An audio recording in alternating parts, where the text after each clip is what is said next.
भगवान ने दैवी संपत्ति के 26 सद्गुणों का वर्णन किया।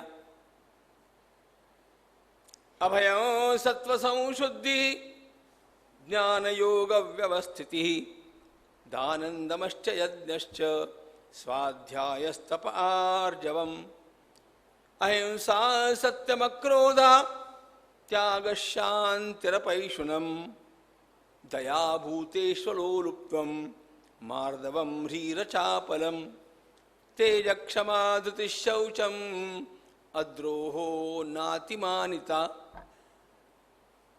ये 26 लक्षण है। भवन्ति संपदं दैवीम अभिजातस्य भारत। सारे संसार के लोगों को दो भागों में बांटते हुए भगवान ने दैवी संपत्ति इसका अर्थ है सदाचारी लोग, और आसुरी संपत्ति इसका अर्थ है दुराचारी लोग। विशेष बात यहां पर यह है कि यह सब वर्णन करते करते भगवान ने इस वर्णन का श्रवण करने वाले अर्जुन की ओर देख करके कहा, पार्थ तुम्हें पता है ये सारे लक्षण तुम में हैं। मा शुचः संपदं दैवीम अभिजातोसि पांडव। इस वर्ष के 18वें गीता साधना शिविर में हम लोगों ने इसी अध्याय का चिंतन किया। वहां पर जैसे भगवान अर्जुन से ये कहते हैं कि सारे सद्गुण तो मैं बतला रहा हूं, ये सब सद्गुण तुम में है, तो इसका अर्थ यह होता है कि भगवान वास्तव में वर्णन करना चाहते हैं अर्जुन का। लेकिन यदि भगवान पहले ही कहेंगे कि सुनो अर्जुन, मैं तुम्हारा वर्णन करता हूं, तुम कैसे कैसे कैसे कैसे हो, तो अर्जुन कहता बस करो। ये मानपत्र सुनने की हम लोगों में होड़ होती है, अच्छे लोगों में थोड़ी होती है।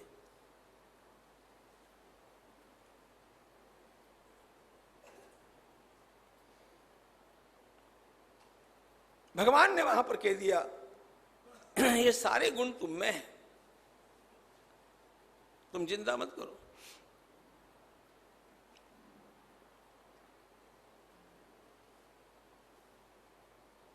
भगवती शबरी के आश्रम में श्री भगवान गए।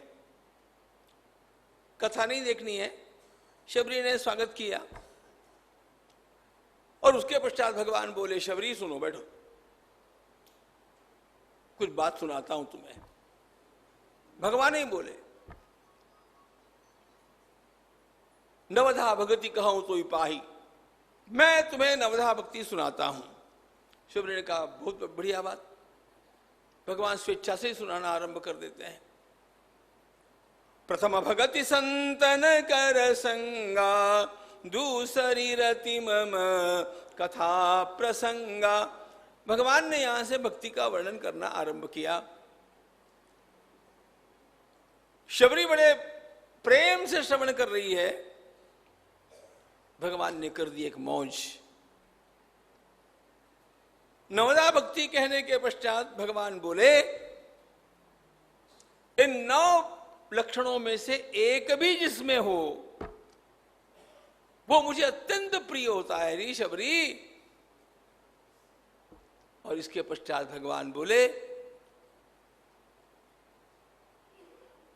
इन 9 में से एक भी लक्षण जिसके भीतर हो वह भी मुझे अत्यंत प्रिय हो जाता है। सकल प्रकार भगति दृढ़ तोरे।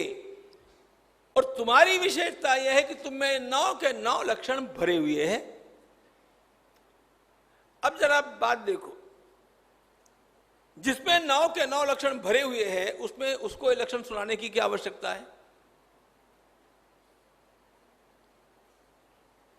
कोई आवश्यकता नहीं। उसका उपयोग शबरी के लिए नहीं है, शबरी के निमित्त से संसार का कल्याण होगा। एक बात, और भगवान शबरी को सुनाना चाहते तुम क्या हो, मैं तुम्हें किस दृष्टि से देखता हूं। लेकिन यह भगवान ने बाद में कहा, यह नहीं कहा कि सुनो शबरी, अब मैं तुम्हारा वर्णन करता हूं। तुम्हारे भीतर भक्ति का पहला लक्षण है तुमने संतों की संगति की, दूसरा लक्षण है तुमने कथा सुनी, तीसरा लक्षण है सदगुरु में तुम्हारी अपार निष्ठा है। शबरी कहती बस करो ना ठाकुर, संतों का स्वभाव ये सकीर्ति कानी नायक आवी, पूज्यता डोळा न देखावी। ज्ञानेश्वर महाराज कहते हैं अपने कानों से अपनी कीर्ति सुनना ये संतों को तो जहर जैसा लगता है।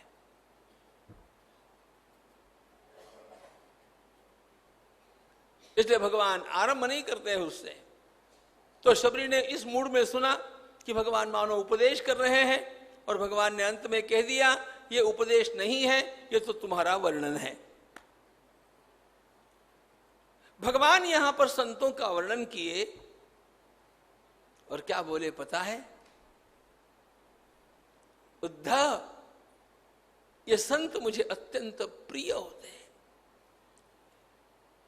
प्रिय नहीं होते हैं, प्रियतम होते हैं। भगवान के शब्द ही बड़े सुंदर और मीठे हैं।